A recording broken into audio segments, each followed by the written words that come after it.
ನಮಸ್ಕಾರ ಸ್ನೇಹಿತರೆ, ನಮ್ಮ ಮೈಥಾಲಜಿ ಮೀಡ್ಸ್ ಮೀ ಚಾನೆಲ್ಗೆ ನಿಮಗೆಲ್ಲರಿಗೂ ಸ್ವಾಗತ. ಸರಳ ಸುಂದರ ಕಾಂಡ. ಶ್ರೀ ಸೀತಾರಾಮ ಹನುಮದ್ಭ್ಯೋ ನಮಃ. ಶ್ರೀ ಗುರುಭ್ಯೋ ನಮಃ. ರಾವಣನ ಭೇಟಿ. ಆಂಜನೇಯನು ರಾವಣನನ್ನು ನೋಡಿದನು. ಚಿನ್ನದ ಕಿರೀಟ, ಸುವರ್ಣಾಭರಣ, ರೇಷ್ಮೆಯ ವಸ್ತ್ರ ಧರಿಸಿ ಚಂದನ ಲೇಪಿತನಾಗಿ ಅವನು ಸಿಂಹಾಸನದಲ್ಲಿ ಕುಳಿತಿದ್ದನು. ಅವನ ದೇಹ ಕಾಡಿಗೆಯಂತೆ ಕಪ್ಪಾಗಿತ್ತು. 10 ತಲೆ, 20 ಬಾಹುಗಳು. ರಾವಣನು ಮೇಘದಂತೆ ಶೋಭಿಸುತ್ತಿದ್ದನು. ಅವನ ಎಕ್ಕೆಲಗಳಲ್ಲಿ ಪ್ರಹಸ್ತ, ದುರ್ಧರ, ಮಹಾಪಾಶ್ವರ, ನಿಕುಂಬರು ಕುಳಿತಿದ್ದರು. ಹನುಮಂತನು ರಾವಣನ ತೇಜಸ್ಸಿಗೆ ಬೆರಗಾದನು. ಇವನು ಅಧರ್ಮಿಯಾಗದಿದ್ದರೆ ಇಂದ್ರನನ್ನು ಆಳಬಲ್ಲ ಮಹಾ ತೇಜಸ್ವಿ ಎಂದು ಅವನಿಗೆನಿಸಿತು. ರಾವಣನು ತನ್ನೆದುರು ನಿಂತ ಹನುಮಂತನನ್ನು ನೋಡಿ, ಇವನು ಹಿಂದೆ ನನ್ನನ್ನು ಶಪಿಸಿದ ನಂದಿಯೋ ಬಾಣಾಸುರನೋ ಇರಬಹುದೋ ಎಂದು ಶಂಕಿಸಿದನು. ಪ್ರಹಸ್ತನನ್ನು ಕುರಿತು ಅವನನ್ನು ವಿಚಾರಿಸು ಎಂದನು. ಪ್ರಹಸ್ತನು ಹನುಮಂತನನ್ನು ಪ್ರಶಂಸೆ ಮಾಡಿ ಇಲ್ಲಿಗೆ ಬಂದ ಕಾರಣವೇನೆಂದು ಕೇಳಿದನು. ನೀನು ವಾನರ ರೂಪಿಯಾದರೂ ಮಹಾಬಲಶಾಲಿಯಾಗಿರುವೆ. ನಿಜವಾಗಿ ನೀನು ಯಾರೆಂದು ತಿಳಿಸೆಂದನು. ಹನುಮಂತನು ಪ್ರಹಸ್ತನ ಪ್ರಶ್ನೆಗೆ ಅವನಿಗೆ ಉತ್ತರಿಸದೆ ರಾವಣನನ್ನು ಕುರಿತು ಹೀಗೆ ಹೇಳಿದನು. ನಾನು ಯಾವ ದೇವತೆಯ ದೂತನೋ ಅಲ್ಲ, ನಾನು ವಾನರ. ರಾವಣ, ನಿನ್ನ ದರ್ಶನವಾಗಲೆಂದು ಅಶೋಕವನವನ್ನು ಹಾಳು ಮಾಡಿದೆ. ನನ್ನನ್ನು ಯಾವ ಅಸ್ತ್ರವು ಏನೂ ಮಾಡಲಾರದು. ಬ್ರಹ್ಮಾಸ್ತ್ರಕ್ಕೆ ಮಾತ್ರ ಮಣಿದೆ. ನಾನು ಶ್ರೀರಾಮನ ದೂತ. ನಿನ್ನ ಬಳಿ ಮಾತನಾಡಲು ಬಂದಿರುವೆ. ಹೇ ರಾಕ್ಷಸೇಶ್ವರ, ಇದು ಸುಗ್ರೀವನನ ಸಂದೇಶ. ನಿನ್ನ ಯೋಗಕ್ಷೇಮವನ್ನು ವಿಚಾರಿಸಿದ ಆತನು ಒಂದು ಕೆಲಸಕ್ಕಾಗಿ ನನ್ನನ್ನು ಇಲ್ಲಿಗೆ ಕಳುಹಿಸಿದ್ದಾನೆ. ದಶರಥನ ಪುತ್ರನಾದ ರಾಮನು ತಂದೆ ಆಜ್ಞೆಯಂತೆ ಪತ್ನಿ ವಿದೇಹ ಜನಕನ ಮಗಳಾದ ಸೀತೆಯೊಡನೆ ದಂಡಕಾರಣ್ಯಕ್ಕೆ ಬಂದನು. ಮಹಾಪತಿವ್ರತೆಯಾದ ಆಕೆ ಕಾಡಿನಲ್ಲಿ ಕಳೆದು ಹೋದಳು. ಸೀತೆಯನ್ನು ಅರಸುತ್ತಾ ರಾಮನು ಋಷ್ಯಮುಖ ಪರ್ವತಕ್ಕೆ ಬಳಿ ಬಂದಾಗ ಅವನಿಗೆ ಕಪಿವೀರ ಸುಗ್ರೀವನ ಸ್ನೇಹವಾಯಿತು. ರಾಮನು ವಾಲಿಯನ್ನು ಕೊಂದ. ಸುಗ್ರೀವನಿಗೆ ರಾಜ್ಯಾಭಿಷೇಕವನ್ನು ಮಾಡಿದ. ಒಂದೇ ಬಾಣದಿಂದ ಮಹಾಬಲ ವಾಲಿ ಹತನಾದನು. ವಾಲಿಯ ಬಲ ನಿನಗೂ ತಿಳಿದಿದೆ. ನಾನು ವಾಯುಪುತ್ರ ಹನುಮಂತ. ಸೀತೆಯನ್ನು ನೋಡಲು ಸಾಗರ ದಾಟಿ ಇಲ್ಲಿಗೆ ಬಂದೆ. ನಿನ್ನ ಉದ್ಯಾನವನದಲ್ಲಿ ಆಕೆಯನ್ನು ಕಂಡೆ. ನೀನು ಧರ್ಮ ತಿಳಿದವನು. ಪರಸ್ತ್ರೀಯನ್ನು ಬಂಧಿಸುವುದು ಸರಿಯಲ್ಲ. ಸೀತೆಯನ್ನು ರಾಮನಿಗೊಪ್ಪಿಸು. ನೀನು ತಪಸ್ವಿ. ಅಧರ್ಮದಿಂದ ತಪಶಕ್ತಿಯನ್ನು ಹಾಳು ಮಾಡಿಕೊಳ್ಳಬೇಡ. ರಾಮನು ಪರಾಕ್ರಮದಲ್ಲಿ ಮಹಾವಿಷ್ಣುವಿಗೆ ಸಮ. ಅವನಿಗೆ ಸಮ ಯಾರೂ ಇಲ್ಲ. ಶ್ರೀರಾಮನಿಗೆ ಅಪಚಾರವೆಸಗಿದರೆ ನೀನು ಉಳಿಯಲಾರೆ ಎಂದು ಹಿತವಚನವನ್ನು ನುಡಿದನು. ರಾವಣನು ತನಗೆ ಅಪ್ರಿಯವಾದ ಈ ಮಾತುಗಳನ್ನಾಲಿಸಿ ಕುಪಿತನಾಗಿ ಈ ಕಪಿಯನ್ನು ಕೊಲ್ಲಿರೆಂದು ತನ್ನ ಸೇವಕರಿಗೆ ಹೇಳಿದನು. ಆಗ ಅವನ ಸೋದರ ಹಾಗೂ ಧರ್ಮಜ್ಞನಾದ ವಿಭೀಷಣನು ದೂತವಧೆ ಯೋಗ್ಯವಲ್ಲ, ಆದರೆ ದಂಡಿಸಬಹುದು ಎಂದು ಸಲಹೆ ನೀಡಿದನು. ರಾವಣನು ಮೊದಲಿಗೆ ಒಪ್ಪಲಿಲ್ಲ. ಕಪಿಯನ್ನು ಕೊಂದರೆ ಯಾವ ಪ್ರಯೋಜನವಿಲ್ಲ. ಅವನು ದೂತ, ಸ್ವತಂತ್ರನೂ ಅಲ್ಲ. ಇವನನ್ನು ಕೊಂದರೆ ಇವನು ಕಳುಹಿಸಿದವರನ್ನು ನಿಗ್ರಹಿಸುವ ಅವಕಾಶ ಬಿರದು. ಆದ್ದರಿಂದ ಯುದ್ಧಪ್ರಿಯನಾದ ನಿನಗೆ ಸದಾವಕಾಶ ತಪ್ಪುತ್ತದೆ ಎಂದು ಮತ್ತೆ ವಿಭೀಷಣನು ನುಡಿದನು. ತಮ್ಮನಾದ ವಿಭೀಷಣನ ಮಾತು ರಾವಣನಿಗೆ ಸರಿ ಎನಿಸಿತು. ಕಪಿಗೆ ಬಾಲವೇ ಭೂಷಣ. ಅದನ್ನು ಸುಟ್ಟರೆ ಕುರುಪನಾದ ಕಪಿ ವಾಪಸ್ಸಾಗಿ ಎಲ್ಲರೂ ನೋಡಲಿ ಎಂದು ತನ್ನ ಸೇವಕರಿಗೆ ಕಪಿಯ ಬಾಲಕ್ಕೆ ಬೆಂಕಿ ಹಚ್ಚಿ ಸುಡಿರೆಂದು ಆಜ್ಞಾಪಿಸಿದನು. ಲಂಕಾ ದಹನ. ರಾಕ್ಷಸರು ಹನುಮನ ಬಾಲಕ್ಕೆ ಬಟ್ಟೆ ಸುತ್ತಿ ಎಣ್ಣೆ ಸುರಿದು ಬೆಂಕಿ ಹಚ್ಚಿದರು. ಇದರಿಂದ ಬಿಡಿಸಿಕೊಳ್ಳಬಹುದಾದರೂ ಲಂಕಾಜಯ ರಾಮನಿಗೆ ಕೀರ್ತಿ ತರಲೆಂದು ರಾಮದೂತನು ತನಗಾದ ಹಿಂಸೆಯನ್ನು ಸಹಿಸಿಕೊಂಡನು. ಆಂಜನೇಯನನ್ನು ರಾಕ್ಷಸರು ಲಂಕಾನಗರ ಬೀದಿಯಲ್ಲಿ ಎಳೆದೊಯ್ದರು. ಲಂಕೆಯ ಜನ ಇವನೇ ಗೂಢಚಾರಿ ಎಂದು ಸಾರಿದರು. ರಾಕ್ಷಸಿಯರು ಸೀತೆ ಈ ಸುದ್ದಿ ತಿಳಿಸಿದರು. ಈ ಸುದ್ದಿ ತಿಳಿದು ಸೀತೆ ಅಗ್ನಿದೇವನನ್ನು ಹನುಮಂತನಿಗೆ ಬಾಧಿಸಬಾರದೆಂದು ಪ್ರಾರ್ಥಿಸಿದಳು. ಆಗ ವಾಯುದೇವನು ಶಿಥಿಲನಾಗಿ ಬೀಸಿದನು. ಬಾಲದ ಮೇಲೆ ಮಂಜಿನ ಗಡ್ಡೆಯನ್ನಿಟ್ಟಿದ್ದಂತೆ ಹನುಮಂತನಿಗಾಯಿತು. ಇದು ಶ್ರೀರಾಮನ ಪ್ರಭಾವವೆಂದು ಅವನು ತಿಳಿದು ಮನದಲ್ಲೇ ರಾಮನನ್ನು ವಂದಿಸಿದನು. ಶ್ರೀರಾಮನ ಮಹಿಮೆ, ತನ್ನ ತಂದೆ ವಾಯುದೇವ ಅಗ್ನಿದೇವರ ಸ್ನೇಹ, ಸೀತಾಮಾತೆಯ ವಾತ್ಸಲ್ಯಗಳಿಂದ ಅಗ್ನಿ ತನ್ನನ್ನು ಬಾಧಿಸುತ್ತಿಲ್ಲ ಎಂದು ಹನುಮಂತನು ನಿರ್ಧರಿಸಿದನು. ಹನುಮಂತನು ಕಟ್ಟಿದ ಹಗ್ಗಗಳಿಂದ ಬಿಡಿಸಿಕೊಂಡು ಮತ್ತೆ ಬೃಹದ್ರೂಪ ತಾಳಿ ಲಂಕಾನಗರಿಯ ಮಹಾದ್ವಾರದ ಅಗುಳಿಯಿಂದ ರಾಕ್ಷಸರನ್ನು ಬಡಿದು ಕೊಂದನು. ಆತನು ಸೂರ್ಯನಂತೆ ಪ್ರಜ್ವಲಿಸಿದನು. ಹನುಮಂತನು ಲಂಕೆಯಲ್ಲಿನ ಮನೆಯಿಂದ ಮನೆಗೆ ಹಾರಿ ಸುಡುತ್ತಾ ಬಂದನು. ರಾಕ್ಷಸರ ಗೃಹಗಳು ಭಸ್ಮವಾದವು. ಕುಂಭಕರ್ಣ, ಶೋಣಿತಾಕ್ಷ, ಮಕರಾಕ್ಷ, ಸೂರ್ಯಶತ್ರು ಮುಂತಾದ ರಾಕ್ಷಸರ ಭವನಗಳು ಸುಟ್ಟಿ ಉರಿದವು. ವಿಭೀಷಣನ ಮನೆಯೊಂದನ್ನು ಬಿಟ್ಟು ಉಳಿದ ಮನೆಗಳೆಲ್ಲ ಉರಿದು ಹೋದವು. ಗಾಳಿ ಚೂರಾಗಿ ಬೀಸಿ ಜ್ವಾಲೆ ಎಲ್ಲೆಡೆ ಹರಡಿತು. ರಾಕ್ಷಸ ವೀರರು ಸಂಸಾರ ಸಮೇತರಾಗಿ ಸುಟ್ಟು ಹೋದರು.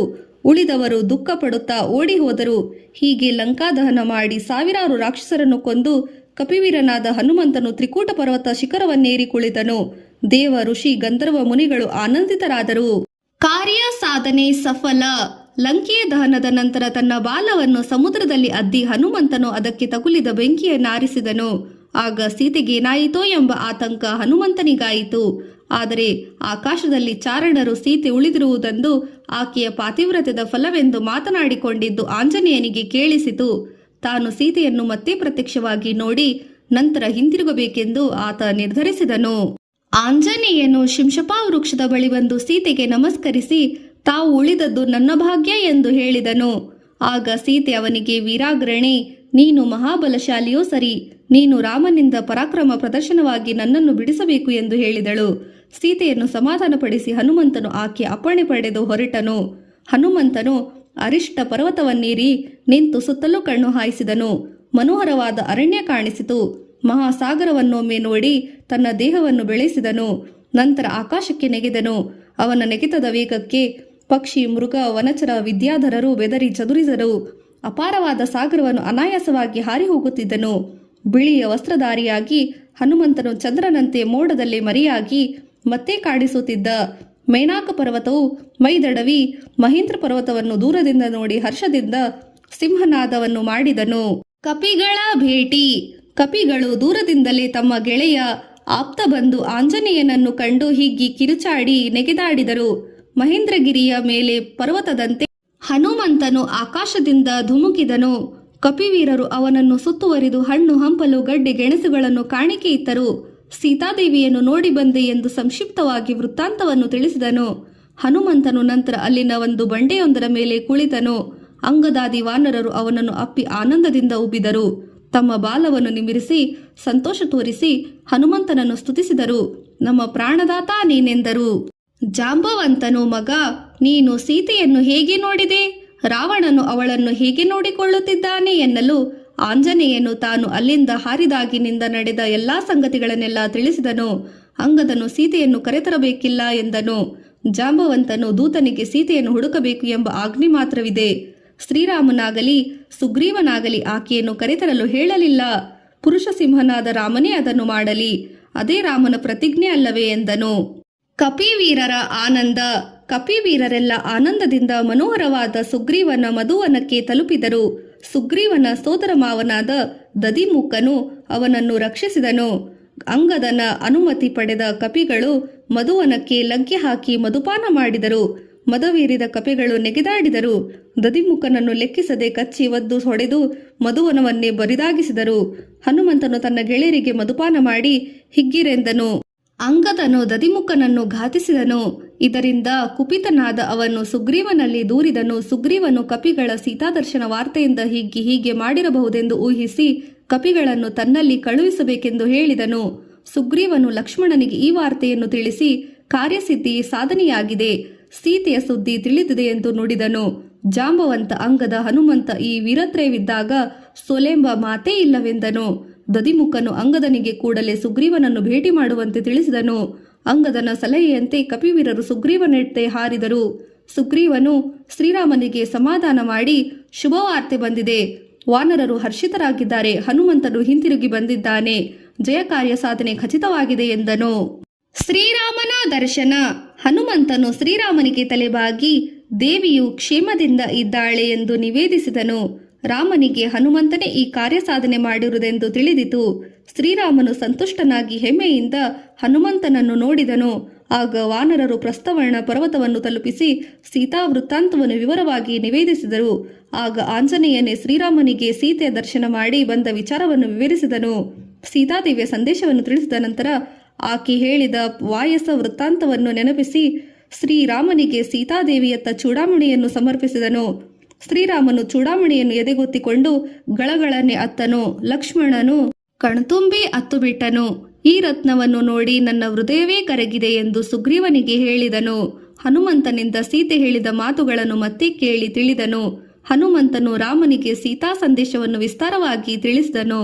ಸೀತೆಯು ತನಗೆ ಶ್ರೀರಾಮನೇ ರಾವಣನ ಬಂಧನದಿಂದ ಬಿಡುಗಡೆ ಮಾಡಲೆಂದು ತಿಳಿಸಿದಳೆಂಬುದನ್ನು ಹೇಳಿ ಅಂಜನಾಸುತನು ದೇವಿ ಕುಶಲದಿಂದ ಇದ್ದಾಳೆ ಎಂದು ಮತ್ತೆ ಹೇಳಿದನು. ಹನುಮಂತನು ತಾನು ಸೀತಾದೇವಿಗೆ ಶ್ರೀರಾಮನ ಪರಾಕ್ರಮ, ಕಪಿಸೇನಾಬಲ, ಲಕ್ಷ್ಮಣನ ಪರಾಕ್ರಮದ ಬಗ್ಗೆ ತಾನು ಮತ್ತೆ ನೆನಪಿಸಿದೆ. ವಿರಹ ದುಃಖದಿಂದ ಬಳಲಿದ ಆಕೆಗೆ ಇದರಿಂದ ಮನಸ್ಸಿಗೆ ಶಾಂತಿ ಲಭಿಸಿದೆ. ಆಕೆ ಕಾತುರದಿಂದ ನಿಮ್ಮನ್ನು ನಿರೀಕ್ಷಿಸುತ್ತಾಳೆಂದು ಹೇಳಿದನೆಂದು ಧೈರ್ಯ ನೀಡಿದನು ಎಂಬಲ್ಲಿಗೆ ಶ್ರೀಮದ್ ವಾಲ್ಮೀಕಿ ರಾಮಾಯಣದ ಸುಂದರಕಾಂಡವು ಸಂಪೂರ್ಣವಾಗಿತು. ಜೈ ಸೀತಾರಾಮ್. ಸಕಲ ಜನತೆಗೂ ಒಳಿತಾಗಲಿ. ದೇಶದ ನಾಯಕರು ನ್ಯಾಯ ಮಾರ್ಗದಿಂದ ಆಡಳಿತ ನಡೆಸಲು, ಗೋವುಗಳಿಗೆ, ಸಜ್ಜನರಿಗೆ, ಸಕಲ ಜೀವಿಗಳಿಗೂ ಶುಭವಾಗಲಿ. ಶುಭಮಸ್ತು.